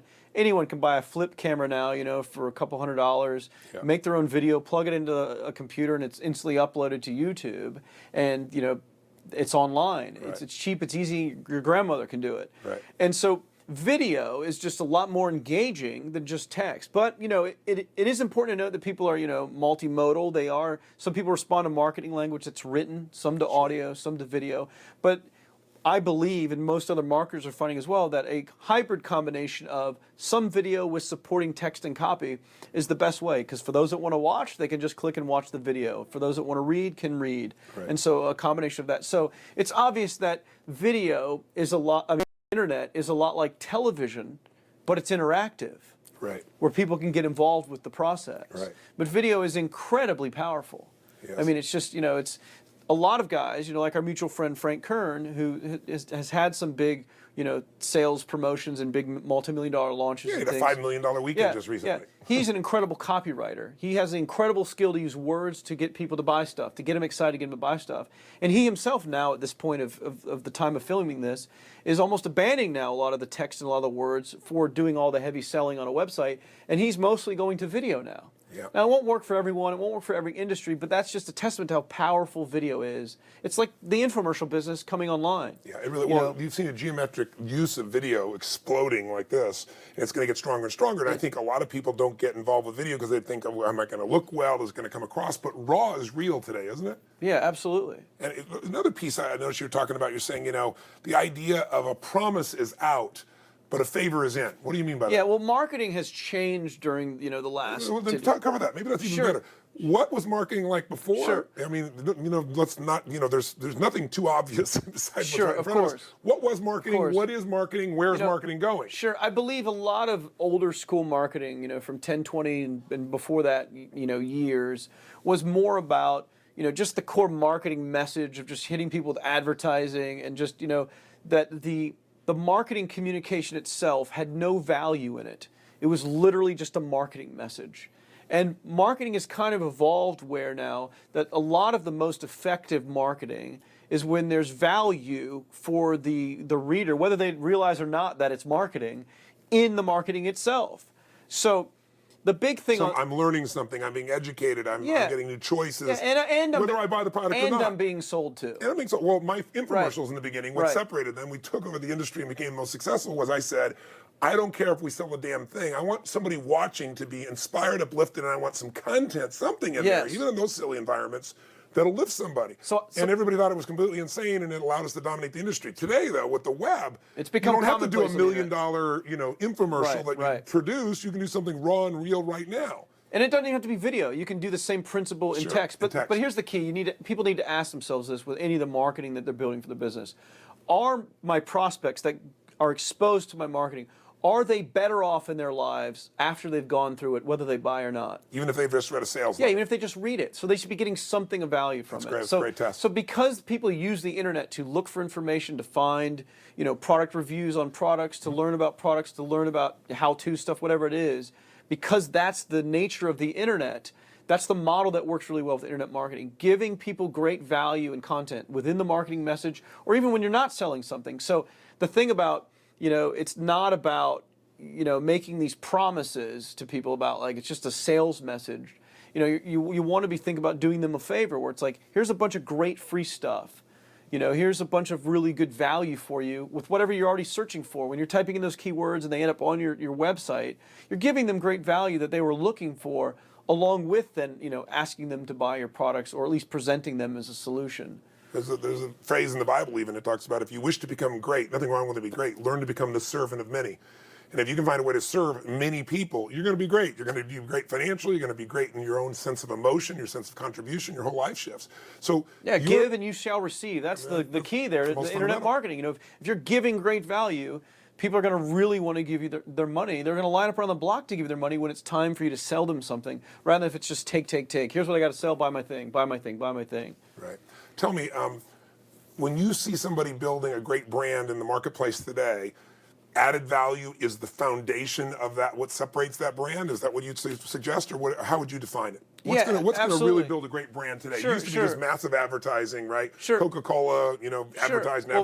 For me, the way I built my brand and kind of built a following in at least the marketing industry, even though I have other businesses and other interests, the biggest principle is one I learned from my father at a very, very early age. My father was very, very successful as a professional engineer, and he broke all these records for advancing at a younger age than anyone else had. And his philosophy taught me at a young age was simple. Always do more than is expected of you. That's what he taught me at a very early age. I always remember that. And I didn't always do it. I tried my best to follow that. Right. But in business, especially when I really started making a lot of money, on the internet, when I really started doing things, too many people do the bare minimum. They barely want to do enough just to make that sale or to get the money coming in. Right. And the people on the internet that are willing to do like 5% more than the rest of the competitors make most of the money. That's right. And so the way you can do that is just simply by over-delivering. And that's one of the things that really made me popular and got me a following is, when people bought products from me, I would give them extra things that weren't advertised. Right. I just wanted you to also have this. Right. If it was in, marketing information where I was actually selling something, I'd give them an extra report, an extra video, an extra something just of great value, over-delivering, giving more than what you promise. Absolutely. You can't go wrong if you do that. And so the people that are willing to do that, like you did in building your brand using those types of things, you just can't help but win when you do that because so many people aren't willing to do it. And it doesn't take that much more effort or work or investment to do it. It's crazy. And if you do it consistently, because some people do that once in a while. No, congruency is generous key. Once in a Being while. congruent with your actions in your business are key. Every time. Yes. Yeah. I remember when I was starting my career, it was my early 20s, and I had gotten a certain amount of success. I helped a lot of people. And I had this lady from Life magazine that followed me, and they literally followed me for like 10 days and took pictures all over across the country as they did this crazy stuff.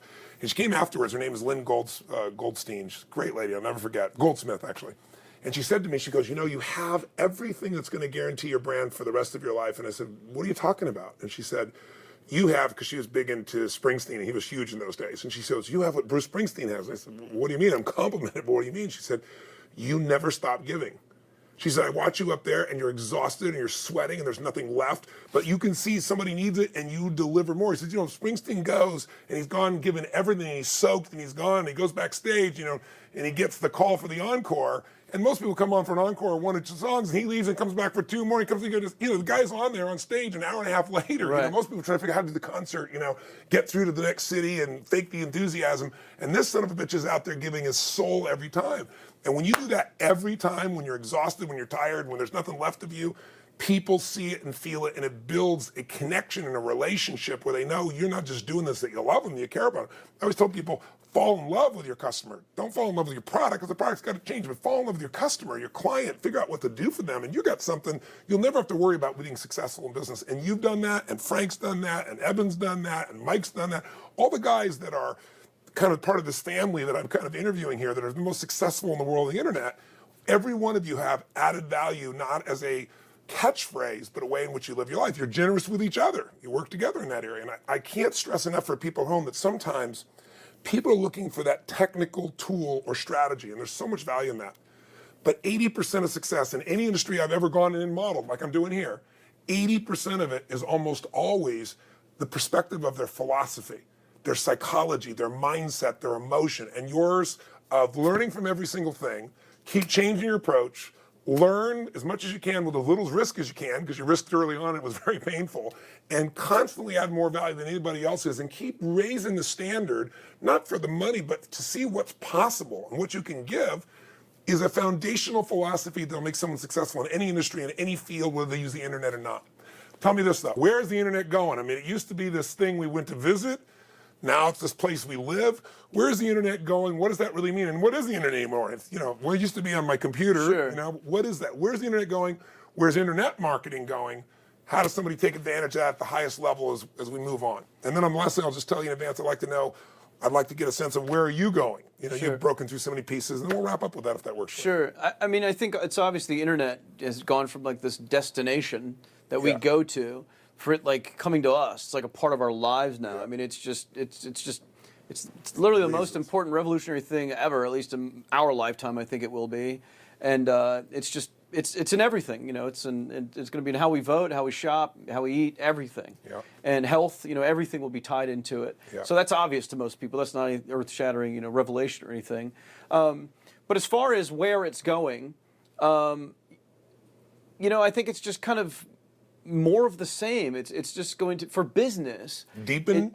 What does it mean? I think more detailed. I think there are going to be different, demographic groups of buyers and people that have interests. And, you're seeing like the social phenomena, social networks, and, the Facebook stuff and Twitter and all this kind of stuff where little tribes are now being formed on the internet, little just groups of people that people connected from all over the world and never would have known each other, but they share a similar passion or an interest. Yeah, it's just this hyper topic landscape, where it's like the smallest little interest will have a place on the internet, and you'll know where it is, you'll know how to get to those people, and if you're selling something to those people, you'll know how to get in front of them. And so it's just more of that to a deeper and more, Which just really means more scale and more leverage if you practice the first steps you talked about, right? Yeah, so when it comes to internet marketing, if you know and by the way, people should know this, if you want to make millions on the internet marketing, in internet marketing, it comes down to a bunch of fundamentals. There are 100,000 different techniques for driving traffic to a website. But there are probably, 4 or 5 main ones that drive 90% of the traffic Tell us them now. To most businesses. Tell us them now. You set us up. Well, it's like, search engine marketing, ranking, ranking with the search engine. So when someone types something in, you're not the ads on the side, you're in the natural organic listings, they call them, Right. Google AdWords, it's just a massive platform for advertising. We talked about those little ads down the side, publishing your own content. We talk about content is king, or I said in this report that you read, content is Kong, because it's even bigger than king. It's like King Kong, it's everything. That's what the internet's made of, content. But what you're saying is these are really the 4 ways that really you drive traffic. You get people to come to something you've proven worked, or you're testing. Yeah, that's where all the money's being generated from, and how to reach the most people. Some video marketing. There are a few other things. Now, there are thousands of other little tricks and techniques. There's some little hidden classified sites you can advertise on, little things. But if you apply the 80-20 rule, which applies to almost anything, it's really not that many things. And so people need to keep that in mind, that they need to learn the fundamentals, especially through this series that they're involved with. This will give them those fundamentals. They need to just act on those fundamentals, and they just need to stick with doing more of what works, less of what's not working when they do their testing. Yeah. But that's pretty much it. If they stick to the fundamentals, as the internet grows and expands and gets more and more granular, more and more specific about little demographic groups and more things, all that's going to do is give the people that have the foundational skills more control over making more money. Because all they do is just turn up the faucet to know exactly more where the traffic's coming from and where the dollars are flowing, and getting more control of the math. The math will just get more decimal. We'll move more decimal points from a marketing standpoint, where you're more in control of your business, and every dollar and every penny that's spent in anything that you do in internet marketing. You'll get a more maximum return. You will, and you'll be able to. When you say math, when you say granular, and it's somebody that's early in the game, they start to go, oh my God, I don't know those pieces. But what you're really saying is like mastering anything. You get in and you start to learn the first step. You didn't start out driving a stick shift car, right? You get in the car and somebody says, I'm supposed to do this and this and this, and I'm supposed to watch the rearview mirror and watch the road too. Forget it. But after it's like a little running bit a lemonade practice, stand. Can you think about what it takes to run a lemonade stand? That's what it takes to run an internet business. Give us the metaphor. Well, it's not complicated math. It's like if you're spending, $3 on that pitcher of lemonade and you're selling for $1 a cup and you sell 10 cups, you're making $7 of profit. Right. Same type of thing. If what you spend $10 on the advertising, it returns this. It's the same thing. And the beauty of marketing, the beauty of internet marketing, which is different from mail order and marketing before it, is everything can be tracked. Every result can be measured. And so, and it's pretty immediate. You don't need to go on emotion like people did, 10 years ago, where you just kind of think, well, I think I got a good feeling we need to go in this direction with this ad campaign or this. You just look at the math. That's it. It's like a video game. You look at the scoreboard, and that's the amount of money that you're making. Right. You look at where the money's coming in, where it's not. Again, stop doing the stuff that's not bringing the money. Do more of where the money is coming from. Right. It's really not that complicated. It seems complicated. We're talking about click rates and conversion rates and how many people come to the site and uniques and how many people buy.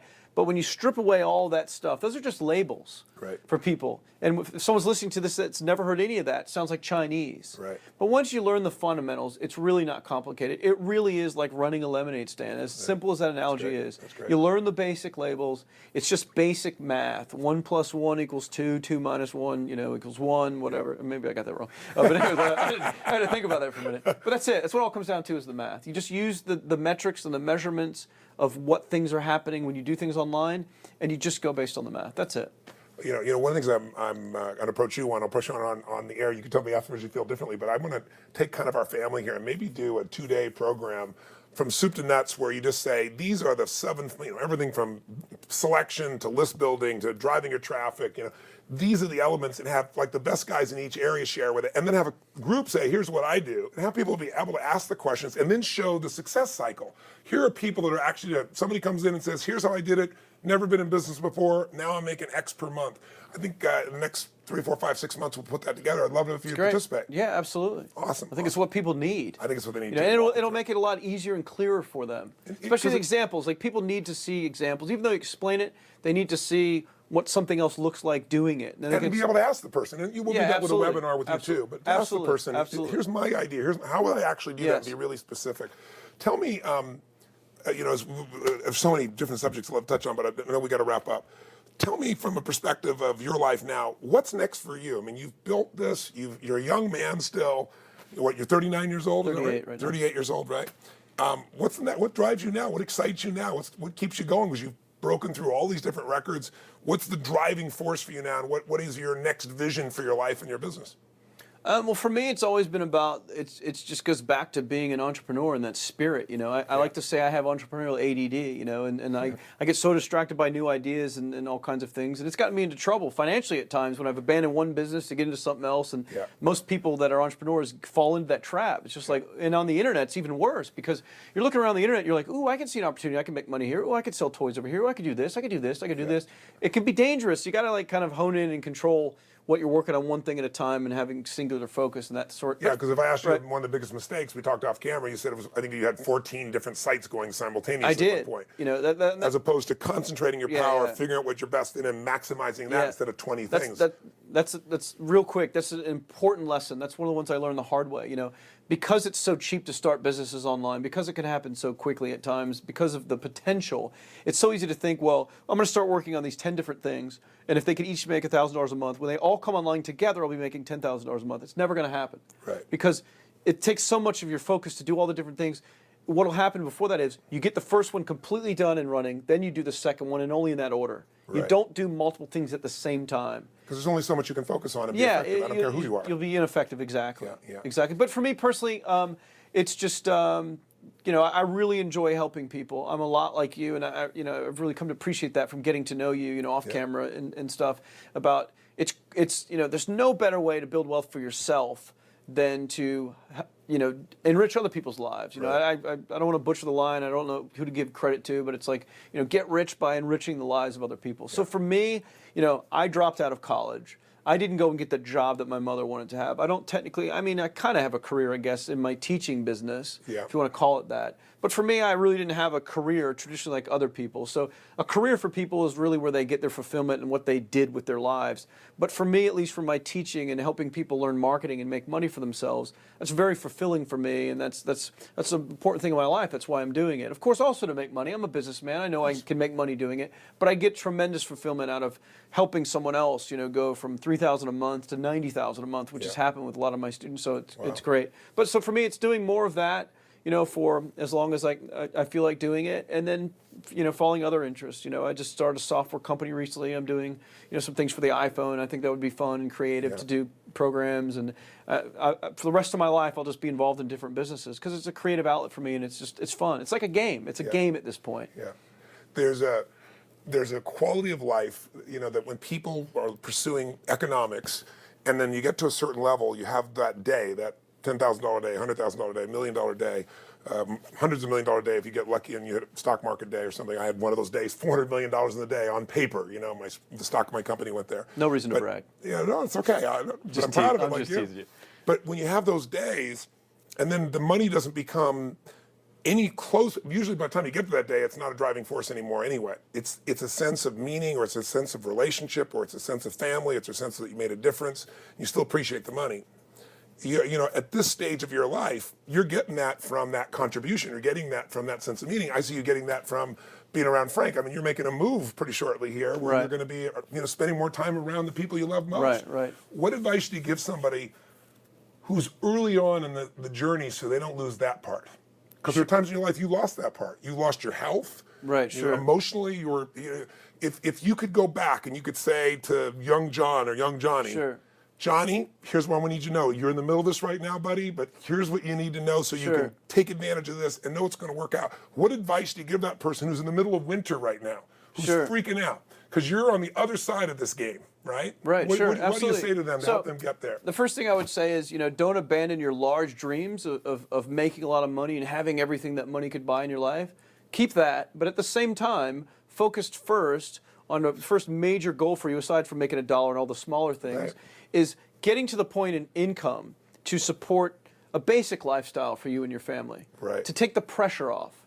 Right. Because I find the real magic happens, even though it sounds a little cliche, the real magic happens when the pressure's off. Yeah. If you think you can perform now in building a little business to get to the point where you're generating enough income where you're supporting yourself, just wait and see what happens when you get to the point where all the pressure's off. Because then you can really take more chances. You can be more creative. You're really in control. It's that freedom. Right. It's sad to say. That's one of the almost like the rich getting richer and everything else. But it really is when you get to that point where the pressure's off. The rate, I believe, if you keep at it and you're really driven to do it, the rate at which you build wealth accelerates incredibly at that point. It's like a tipping point emotionally. Sure. So that's the one thing I would give advice to people is don't abandon making the $1 million a year or a day or whatever your ultimate goals are. But, set a target that once you get there, there's a certain level of freedom that allows you to play the game more for fun than because you have to. Right. I always thought of it for me that there was this incredible power in being able to pay for my cable bill. The cable bill for me, because I spent a lot of time watching TV and enjoying the TV, and it was a great value back then for $20 a month, $30 a month. I tried to get myself, and I've taught this to other students, and they've done the same thing. I get a lot of great feedback from it. Aside from making $1 to validate that things are working, get to the point where you can make enough profit to pay for your cable bill every month. Today a cable bill is like $100-something if you're getting cable modems, internet access. But that's one of the smaller recurring bills in people's lifestyles. So make enough income to pay for that bill, and then it's a tremendous feeling to sit around anytime you watch TV and go, hey, I paid for this. My efforts and my little business paid for this. And then try to knock out the electric bill, and then the big one, your rent, and then the other bills in your life till you can eventually, if you do have a job, completely support yourself. And it's an incredibly empowering feeling when there's parts of your life that you're experiencing and utilizing that your efforts paid for. Even as silly as it sounds, paying for the cable bill, you won't watch TV. I promise. No, I you know, agree with you if no one doesn't have a business yet and they're working a job, when your little internet business, even if it's only making $40, $50 a month in profit, at the beginning, you'll watch TV in a totally different way, knowing that your little business paid for that. Yeah, and I think what you're saying is so critical. It's that same chunking. People get over-chunked. I have this huge dream, and I'm so excited about it, but it's those steps in between. And one of the things we teach Too much people all is- or nothing. That's right. It's like I either have the dream or I have nothing. Yeah, and that's not how it works. makes you not start, or makes you start and just quit. It's like, you know, one of the big financial goals for people, we'd say, okay, your ultimate financial goal is this, but we'd say, what if your mortgage, your food, your insurance, your travel of your car, if those pieces were paid for without you having to work, how would you feel? There are other expenses in your life, but you didn't have to work to pay for those things. Your housing, your food. Be thrilled. You'd be out of your mind. And that number, if you sit down and figure out what it really is, well, maybe decent size. It's nothing like the number you say you got to go make $1 million in the year or the week or whatever the case may be. And when people get that, they get that certainty, they get that momentum, they get that 90-something% of the way to getting it all. They just absolutely right. And people hear me say that. I know it's easy to think, oh, that's doesn't, you know, that yeah, whatever, you know. But if they do it, making they'll a couple see grand it's a true. month is nowhere near like making $1 million a year. But people don't realize it's really a lot closer than people realize. And there's an emotional hook that in the end, it's all about feeling anyway. What's the difference between $1 million, $10 million, $100,000? All the research shows in terms of happiness, you can change your happiness pretty radically. When you go from poor to 50, 75, 100, but you get around that $75,000 to $100,000 depending upon the culture, and making more money doesn't make you any happier. What makes you happier is progress, growing, figuring things out, being with family, being with friends. So I want to finish up with lifestyle, because a lot of people have a lot of money and they have no lifestyle. They have no joy, they have no happiness, they have no sense of meaning. I can't tell you how many people, I get the calls from the person who's, you know, they made $300 million and they're totally depressed. Or a person wants to take their life and they got everything. I mean, I had the privilege of sitting down with Princess Diana at a point where her description of herself was, you know, this bird in a gilded cage, sitting with her literally in the palace, trying to figure out what she was going to do because she hated her life in every way. It was completely depressed. So getting things, becoming the princess or the king or the money just doesn't do it by itself. But what does it, I believe, is progress, growing, and giving. Having something that makes you feel more alive each day and something to give. And the other part is relationships. I mean, at the end of your life, people don't talk about, you know, the houses they had. They talk about those moments where they broke through, or their friends, or the laughter. We were talking off camera about you and Frank and some of the crazy stuff you've done, and you're cracking up. But also, I saw that stuff we can't talk about on we're not camera. going to talk about on the air here. Don't worry, I'm not taking you there. But you know, I remember seeing Frank, we were talking earlier, and he was like talking about the day he had made $2,500 in 5 days, right? And he was more lit up about that than the day that, you know, he helped contribute to. Because that had more meaning. Yeah, it had more meaning. So the meaning is it. So last thing I want to leave with people is, it doesn't matter where you are. What matters is the meaning you pull from it, right? And there's some rituals or things you can do to make life more meaningful. And we have some mutual friends, but you have a friend that's taught you about Super Happy Fun Day. So I thought maybe we finish with that little piece. Yeah, Dean Jackson. That's right. He's a mutual friend of a lot of ours. He's part of the series as well. Yeah. So Dean, of course, you know, does really well in his business, but he doesn't like to work a lot. That's right. By choice. Yeah. You know, unlike some other friends that we have that work a lot of hours, and they enjoy working very hard and making a lot of money. He makes less money than he could, but his angle of attack to his life is that he just wants to really enjoy every day and kind of goof off and not have to work too hard. That's right. And you know, a lot of people out there watching this, they probably want the same life. And as I get older, I'm going more and more towards he's wanting fairly that wise life. man, right? That's exactly right. So, but it's great, you know. And he'll But what's a Super Happy Fun Day? Sure, right. So he came up with this. We kind of created it together. Yeah. You know, he lives in Canada part of the year and the other part in Florida where I was living before now. I'm in transition during this interview of coming out here to California. But he, when he's at home, we'd get together, you know, every couple of weeks or whatever else. And we came up with this thing called a Super Happy Fun Day. And that's basically where we would just spend a whole day goofing off. Right. You know, we'd go out to eat. We had rules to it. I was going to say very specific rules. Yeah, so we had rules to this Super Happy Fun Day thing. So we'd have to qualify as a Super Happy Fun Day or to be one, you had to. It would have to last at least, I think it's 9 hours at a minimum. Usually it would last a lot longer than that. But you'd have to like have 2 meals together, and they'd have to be at restaurants or somewhere, 2 different places. And then there'd have to be a minimum of 2 different activities. You know, like playing golf And like one of the fallbacks of one of those activities was always going to see a movie. We both enjoy films, Dean and I, so we'd go see a movie. So go see a movie, and then we'd like go play golf or do putt-putt or, go to the mall and do something else, but some other activity. And then at the end of the day, and of course there were other excursions during the day. We'd go to Barnes & Noble and look at magazines and hang out and just do, all kinds of stuff. But at the end of the day, the other rule was, at the very end of the day, before we both part ways, we have a moment to reflect and talk about what happened on the day. Yeah. We walk through all the things that we did again, laugh about little things that happened and everything. We just replay it all. And drive the grooves deeper. Yeah, exactly. Yeah. And it's great. Dean says it best. He says, when I'm on my deathbed someday and I reflect back on my entire life, the days that I will remember are these super happy fun days more than any other day. Yeah. And it's true. So that's just a testament of you better enjoy the days that you have. So the beauty of the internet marketing stuff, at least for me, I've been very, very blessed. I'm the first to admit it. A little bit of what I've done, a lot of it was hard work. I did have some luck involved with certain timing and certain things, like just businesses. But the beauty of it is working hard at this business and being able to reap the rewards of the lifestyle that you create for you and your family. It's just amazing. I've been to every continent in the world except for Antarctica, and I plan to go there within, about a year and a half before I turn 40. That was one of my goals, and I plan to do that. But I take several trips a year. I travel all around the world. I basically can live any life that I want, and it's because of having my own business and doing this thing that we're talking about. Yeah. So it's great. I mean, I wouldn't want to have any other life because, it's cliche, but life's too short to, do the stuff that everyone else is doing that everyone hates to do, that life of, sitting in the cubicle and doing the 9 to 5 and doing all that stuff. Yeah. So anyone that's watching this, I mean, I hate to just sound like a cult leader or something, but like follow what you're learning, listen to what you're hearing in this series. But for God's sake, do something about it. Yeah. Try it, Okay, if you don't think it's going to work, fine. Prove to me that it doesn't work. You prove to me that it doesn't work. You take action on all the stuff that you're learning and prove to me that it doesn't work. It's not going to happen because if you implement it and you learn, of course, you look at every asset. But for anyone else, that's still, if they really think that, they don't. You prove it to me. People are just scared. People are just scared. I'll do something amazing for you. I'll buy you something amazing. I promise. If you actually do what you learn and it doesn't work, because it does work. Yeah. This isn't stuff we're just making up. It's reality, and so you either adopt this reality and make it part of your life, or you don't. Yeah. That's the decision. It's up to somebody watching. No one's going to make the decision for them. They have one of two paths to take at this point. They either do it and they change their life because of what's going to result from it, or they don't. Period. Well, everybody's life in the end, I've always said, is either a warning or an example. Everybody's life in the end, and you got to decide which one you're going to be.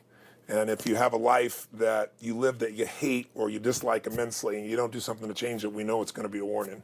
And what I hope people get out of this is your real passion. One of the beautiful things of hanging out with you, John, is to see just how you're a smart guy, and you're a very systemic guy, and you're a very dedicated and devoted guy, but you're just a fun guy too outside of this piece. And just to see what you've created in your life, from where you were to where you've created in your life, and that you're on the beginning of your journey, truthfully, is very, very inspiring. And I hope that the people watching will see this is doable for them. That was our real goal. So I wanted to have you tell so much of your story and see how it unfolded. Definitely. That it didn't just happen overnight. You weren't some genius that just made $1 million in a few hours. You're somebody that built to that process. But because you built to it, somebody else can get there faster by seeing your pathway. And, absolutely. And I want them to also get, when you get there, whatever you think there is, it's never it anyway.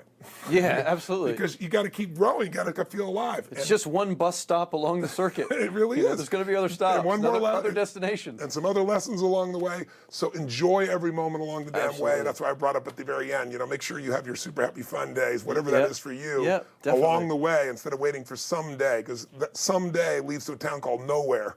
Exactly. It just doesn't happen that way. So we're going to start the super happy fun day movement. It started here. Well, Dean started it. We're going to help him pass it on. Make it work. It's been such a pleasure. Thanks so much. I appreciate it. Really. Thank you so much. Thanks.